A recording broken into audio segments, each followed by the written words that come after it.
tiempos de Isaías que en los últimos días el antiguo pueblo del convenio del Señor, la casa de Israel, debía ser congregado de su larga dispersión desde las islas del mar y desde las cuatro partes de la tierra, y restaurado a las tierras de su herencia. El presidente Russell M. Nelson ha hablado con frecuencia y con poder acerca de este recogimiento, designándolo como lo más importante que se está llevando a cabo hoy en la tierra. ¿Cuál es el propósito de este recogimiento?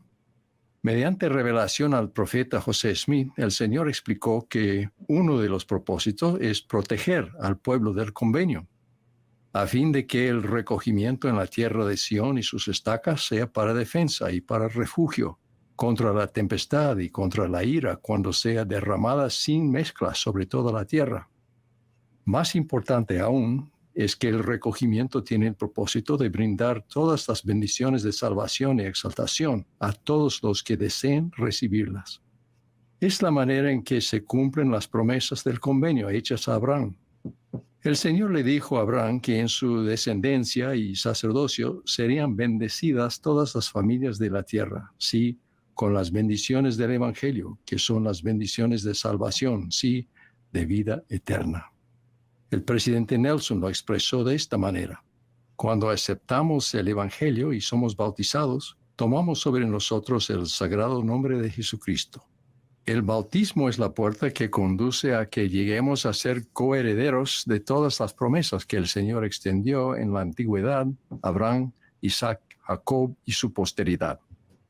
En 1836, Moisés se apareció al profeta José Smith en el templo de Kirtland y le entregó las llaves del recogimiento de Israel de las cuatro partes de la tierra. En esa misma ocasión se apareció Elías y entregó la dispensación del Evangelio de Abraham, diciendo que en nosotros y en nuestra descendencia serían bendecidas todas las generaciones después de nosotros.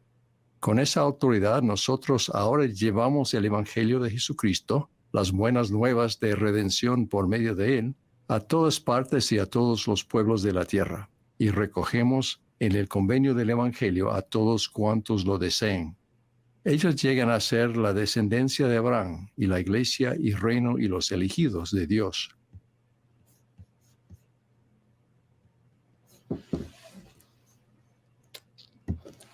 ¿Te parece hasta ahí o digo, porque luego ya creo que esto nos sirve de introducción y luego ya va a meterse con el tercer mensajero, ¿no? Que es ya relativo al poder para sellar. Sí, está bien. Y ahí hay muchísimo donde podemos profundizar. En el primer párrafo, Víctor, en la introducción propiamente del discurso, desde ahí el Elder Christofferson nos introduce al tema del recogimiento. Pero si te fijas, comienza hablando de un recogimiento físico para luego hablar de un recogimiento espiritual. Y cuando dice ahí, desde los tiempos de Isaías, se profetizó que en los últimos días el antiguo pueblo del convenio del Señor, la casa de Israel, debería ser congregada de su larga dispersión desde las islas del mar y desde las cuatro partes de la tierra. Y por ahí nos va a citar una serie de escrituras.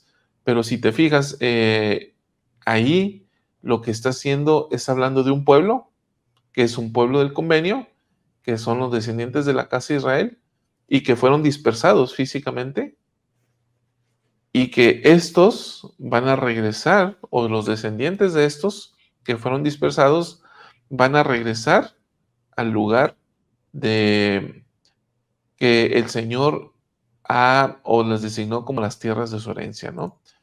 Y las tierras de su herencia están en el lugar que hoy está en conflicto, ¿no? Donde acaba de estallar este conflicto. Son esas las tierras de herencia del pueblo del Señor. O sea, Canaán, lo que hoy es el área de Palestina, lo que es el área de Israel. Y no me quiero meter en ese tema del conflicto, pero esas son las tierras de la herencia del pueblo del Señor, y dice que van a regresar. Así que esa es la primera parte del recogimiento, que es un recogimiento físico. Y fíjate que es interesante, ¿no? Porque vamos a hablar de recogimiento en ese sentido, un recogimiento físico, dice que a las tierras de su herencia, que serán restaurados a las tierras de su herencia. Y esas son profecías, ¿no? Que vienen en el Antiguo Testamento, en el Nuevo Testamento, en el Libro de Mormón, también vienen profetizado en varias ocasiones esta restauración a la tierra de su herencia. Y me parece que es un tema que todo el mundo lo tiene muy claro. Cuando digo todo el mundo, me refiero a no solamente nosotros como miembros de la iglesia, los propios judíos tienen muy claro este tema de que va a haber una reunión nuevamente en la tierra de su herencia. Y esa es la razón, otra vez sin entrar en demasiados detalles del conflicto Israel-Palestina, pero esa es la razón religiosa. Puede haber otras razones políticas, pero la razón religiosa de que Israel reclame su territorio es porque ellos consideran que esas son las tierras de su herencia, ¿no? Entonces, es parte de las profecías esto que está sucediendo desde hace, y no es de estos días, ¿no? Es un conflicto que tiene al menos, bueno, tiene toda la vida, pero digamos que ya en lo que llamamos guerras contemporáneas, pues tiene al menos 200 años este conflicto, ¿no? En donde esta parte del pueblo de Dios reclama la tierra de su herencia y hay otra parte del pueblo que también considera que esa es su tierra. Y sabes que sin embargo puede ser de los dos. Pero bueno, ya sin meternos en más detalles de ese tema, es interesante cómo el recogimiento, aquí el Elder Christofferson habla de esa restauración física y luego va a empezar a hablar en los siguientes párrafos, podemos leerlo, va a empezar a hablar de ese recogimiento espiritual del cual él hace referencia, que el presidente Nelson ha hecho mucho énfasis en estos últimos años.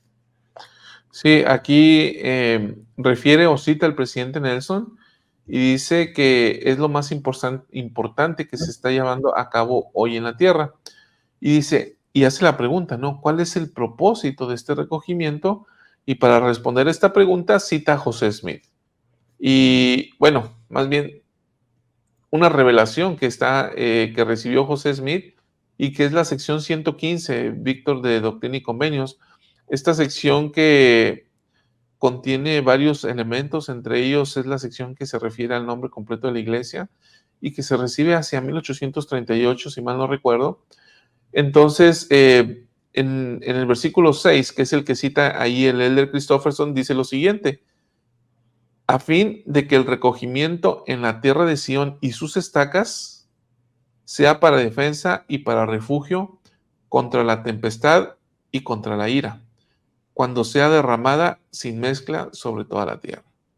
Y aquí me quisiera detener un poquito, Víctor, porque este versículo, o lo que dice que el Elder Christofferson, es para responder a la pregunta: ¿cuál es el propósito del recogimiento? ¿Sí? El recogimiento se lleva a cabo en Sión y en sus estacas. Sión originalmente estaba planteado para ser en Missouri. Después, ante los éxodos, pues Sión finalmente se convirtió en lo que hoy es el área de Utah. ¿Sí? Entonces, las estacas, ¿cuáles son? Las estacas, pues somos donde estamos nosotros. Entonces, ¿nosotros en dónde nos recogemos, Víctor? En las estacas. Entonces, allí, en esta escritura, se establece esta figura de las estacas de Sión. No existe una figura en la iglesia o en las escrituras en torno a los barrios. Los barrios no están en las escrituras, pero las estacas sí están en las escrituras. De ahí la importancia de una estaca y de ahí que un presidente de estaca tenga las llaves que les delega directamente el presidente del Quórum de los 12 para administrar Sión en sus estacas. Luego, ¿para qué es el recogimiento entonces? Bueno, la escritura aquí nos dice que nos recogemos en las estacas, dice, para defensa y para refugio, contra la tempestad y contra la ira, cuando sea derramada sin mezcla sobre toda la tierra. Y aquí el Elder Christofferson hace esta acotación y dice, en ese contexto, ira podría entenderse como las consecuencias naturales de una desobediencia generalizada a las leyes y mandamientos de Dios. Entonces, la ira del mundo, digamos que hoy en día ya está desatada, porque ya hay una desobediencia generalizada a las leyes y los mandamientos de Dios. De tal manera, Víctor, que las estacas sirven para defensa y para refugio. ¿Sí? El permanecer organizados, el hecho de que los santos permanezcan organizados en estacas, sirve para defensa y para refugio.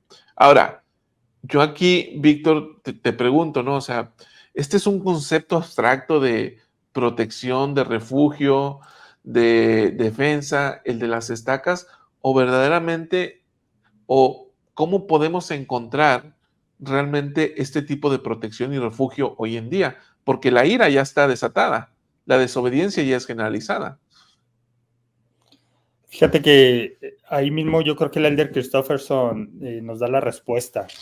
Antes de meterme en la respuesta, quisiera hacer énfasis en algo que tú comentaste y que dice aquí esta escritura de la sección 115 de Doctrina y Convenios, cuando se refiere a Sion y sus estacas, y que estas van a recibir la protección, ¿no? de la ira. ¿Por qué quiero hacer énfasis en esto? Porque a veces pensamos que la protección solamente va a estar en la tierra de Sion. Y así se llegó a pensar muchas veces, ¿no? Aun cuando esta sección ya existía, muchos de los miembros de la iglesia, al principio fue por necesidad, y entiendo esa parte, ¿no? Que se congregaran todos los santos en un solo lugar. De tal manera que todos los santos que se bautizaban en Europa en los primeros años de la iglesia, pues su primer desafío era llegar a reunirse con los santos, ¿no? Para edificar juntos Sion. A medida que va creciendo la iglesia, vemos cómo se va cumpliendo esta revelación que recibe José Smith, y en donde se nos invita a permanecer en los lugares de origen para fortalecer precisamente esas estacas. De modo que la bendición a la que se refiere esta sección se extiende a esas estacas, es decir, a la matriz que es Sion, esté donde esté, y a todas sus sucursales. En este sentido, las sucursales son las estacas, es decir, la protección alcanza a esas estacas. Ahora, ¿cómo se logra esa protección? ¿Es una protección literal o no? Fíjate la anotación que hace el propio Elder Christofferson, en donde dice, en este contexto, ira podría entenderse como las consecuencias naturales de una desobediencia generalizada a las leyes y los mandamientos de Dios. Y yo pienso que ahí está la respuesta. ¿Por qué ahí está la respuesta? Porque la protección viene sí y solo si en esas estacas hay una obediencia a las leyes y los mandamientos de Dios. Es decir, en eso consiste la protección contra esa ira, ¿no? Es decir, ira, aquí se refiere el de Christofferson, la ira se da como una consecuencia natural de la desobediencia. Entonces, ¿cómo nos protegemos de esa ira? Pues siendo obedientes a las leyes y mandamientos de Dios, de una manera organizada. ¿Por qué de una manera organizada y qué función tiene la estaca en esa protección que yo puedo recibir? Bueno, como tú bien decías, hay un presidente de estaca que tiene llaves, hay un obispo, hablando de una unidad más pequeña, que tiene llaves, y que es a través de una recomendación de ellos que yo puedo permanecer activo en los convenios. Pongo activo entre comillas, ¿no? Pero ¿a qué me refiero con esto? A que esa recomendación a mí me permite estar asistiendo al templo, acudiendo al templo, ya sea por primera vez o de manera subsecuente, para estar recordando esos convenios, y entonces salgo del templo y vivo esos convenios. Entonces, en ese sentido es donde yo veo cómo la protección se extiende a las estacas a través de las llaves del sacerdocio. Y de hecho, ahí el Elder Christofferson dice, más importante aún es que el recogimiento tiene el propósito de brindar las bendiciones de salvación y exaltación a todas las personas que deseen recibirlas. Es la manera en que se cumplen las promesas del convenio hechas a Abraham. Y fíjate, y tiene que ver con esto que estás diciendo, o sea, un obispo con llaves es capaz de recomendarte para recibir las ordenanzas de salvación. Después vas ante una presidencia estaca, quien también te recomienda. Es decir, no es el presidente del templo el que tiene las llaves para verificar, más bien, no es el que tiene las llaves para autorizar que alguien lleve a cabo las ordenanzas, sino que está en las estacas están esas llaves. Entonces, en tanto obedezcamos de manera generalizada las leyes de Dios, pues ¿qué va a pasar? Va a servir para refugio y fortaleza. Entonces, al unirnos nosotros y al hacer convenios con el Señor, inicialmente a través del bautismo, después, ahí en ese momento yo ya formo parte del pueblo de Dios. Me convierto en uno de los hijos de Abraham. Y comienza este proceso santificador. Entonces, cuando voy avanzando en la senda de los convenios y soy recomendado por quienes tienen llaves en la estaca, entonces accedo a ordenanzas mayores que se llevan a cabo en los templos. Y este, pues, es el propósito del recogimiento. Si hay una razón por la cual la iglesia está organizada, es administrar las ordenanzas que pertenecen a la salvación y a la exaltación de los hijos de Dios. Para eso nos organicemos. Oye, que hacemos la fiesta del Día de la Madre y que el Día del Padre y que el Día del Niño y que... Está bien.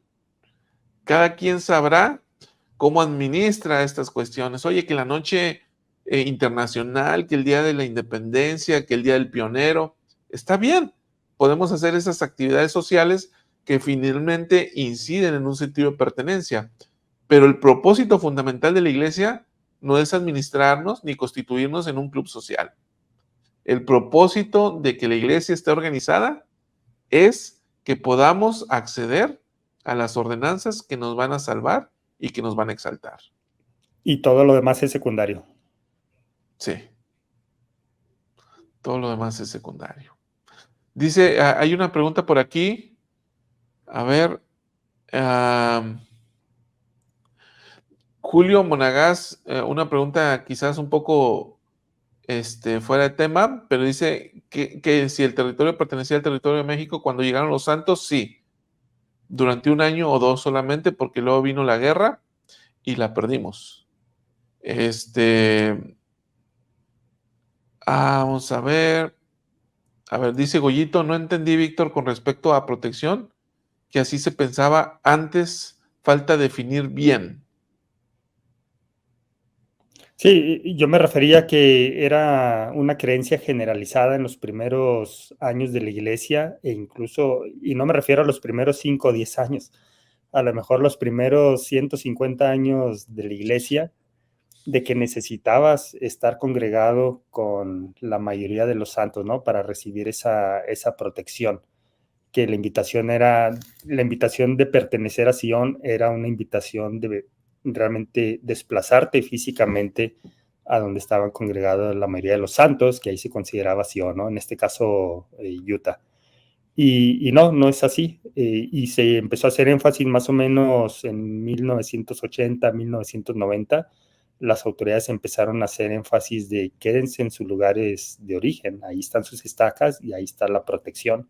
Y la misma protección que está, insisto, utilizando la terminología del mundo, ¿no? En donde está la matriz, ahí la misma protección que está en la matriz también aplica para las sucursales, ¿no? En este caso, para las estacas. Entonces, no hay una necesidad de un desplazamiento físico. Que hoy en día está bien interesante ese concepto, ¿no? Porque muchos santos siguen migrando hacia Estados Unidos, por razones económicas primordialmente, pero muchos santos también buscan migrar al territorio de Utah o al estado de Utah. Y cuánta falta nos hacen acá, ¿verdad? Sí, mucha. Sí. Y no se puede juzgar, ¿no? Porque yo siempre he pensado, y yo he vivido en 2 lugares en donde hay mucha inmigración, y lo que encuentro en común es que la gente que lo hace es porque está buscando una mejor vida para su familia. Entonces, no hay forma de juzgar eso, ¿no? Es decir, ¿cómo vas a juzgar a alguien que está buscando una mejor vida, una mejor calidad de vida para su familia? Y está bien, ¿no? Y sucede entre los miembros de la iglesia, y si van y llegan a Utah, pues es porque también piensan que ahí es el mejor entorno para su familia y está bien, totalmente aceptable, pero ciertamente sí hacen falta en sus lugares de origen para que la iglesia siga floreciendo, para que esas estacas se sigan fortaleciendo. Allá ya está muy fuerte, allá no necesita fortalecerse más, ¿no? Hay otras áreas del mundo en donde sí necesita fortalecerse, pero no podemos juzgar ese tipo de situaciones. Sí, sí, no juzgar de manera particular, ni de manera general, ¿no? Pero sí, es interesante esto que sucede entre los santos y en la iglesia, porque por un lado es como que en un tiempo se dio esta recomendación de quedarse en el lugar de origen. Hoy en día ya no escuchamos eso, ¿no? Pero un No. tiempo donde se hizo un énfasis interesante sobre el tema, y creo, Víctor, que nosotros éramos niños o fue antes de eso, ¿no? Entonces, se van para allá buscando mejores condiciones de vida y es perfectamente entendible, ¿no? Porque en nuestros lugares de origen, quizás en México, en Centroamérica, en Sudamérica, en donde estemos, pues no están las condiciones para tener una vida óptima, una buena vida. Entonces migran hacia allá y allá encuentran mejores condiciones. Y llegan allá y lo cierto es que la iglesia organizada no los necesita. Cuando acá hace falta ese liderazgo que se va para allá, porque normalmente no se van los que son un poco menos activos en la iglesia, se van los que son muy activos en la iglesia, se van para allá, ¿no? Entonces, pero llegan allá y algunos, Víctor, o sea, la propia iglesia abre las puertas para que participen en cosas, actividades que les permiten florecer. Y de tal manera que hoy vemos a muchos latinos o algunos latinos que se hacen notar en algunas cuestiones de la iglesia. Y incluso la propia iglesia organiza una actividad o un programa que se llama Luz de las Naciones, donde es una fiesta al folclore latinoamericano, ¿no? Y donde participan puros latinos. Entonces la propia iglesia también va fomentando este tipo de actividad entre los hispanohablantes o los latinoamericanos, de tal manera que digamos que se abren las puertas, ¿no? No es como que algo cerrado de que no se vengan, es como que bueno, si vienen y ya están aquí, pues participemos juntos. Sí, y ese apoyo se ve también en el hecho de la organización de barrios hispanos. De tal manera que estás en Utah y en cada estaca por lo menos hay un barrio hispano y en ocasiones hasta dos. Cierto. Pues bueno, Víctor, hasta este punto me parece que hemos cubierto o hay algo adicional. Me parece que no. El Bueno, parrafito de solamente 1836, ¿ese lo vimos? ¿Ese se escuchó en el audio o todavía no? sí, ese ya lo escuchamos. Ajá. Ok. Pues también hay muchísimo que comentar acerca de este párrafo. No sé si tengas algo.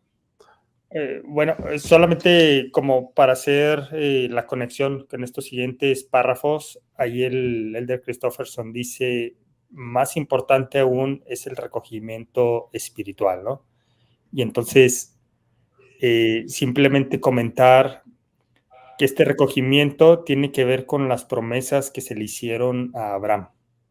Si recordemos que se le prometió a Abraham, entre muchas otras cosas, que tendría una generación muy vasta y numerosa y que iba a ser, que su descendencia iba a ser altamente bendecida, ¿no?